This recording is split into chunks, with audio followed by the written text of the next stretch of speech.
Hey guys, in this video I'm gonna show you how to add a shortcut in Google Chrome. Actually, that's gonna be a very quick tutorial and it's easy and simple to do it.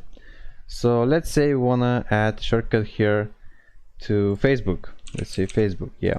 Open Facebook. And now what? Just click here on this add shortcut button here. Now name it how you wanted to name it, what you want to name it. Let's say Facebook. And now here you have to put the URL to your Facebook. Let's say like that.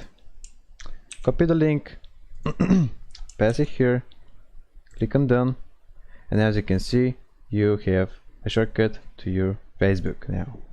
Actually, you can do it to everything that you want to create a shortcut. I mean, you can create a shortcut to everything that you want, to YouTube, to your translator, to your Viber, to your WhatsApp, and as you saw, to your Facebook. And if you wanna remove it, just click here on these three little dots and click on remove. Or you can also edit it. And that was how to create the shortcuts in your Google Chrome. If I helped you out, make sure to give it a like, and also if you have some problems, if you have some questions, comment down below the video in the comments and I'll try to respond. See you next video. Bye.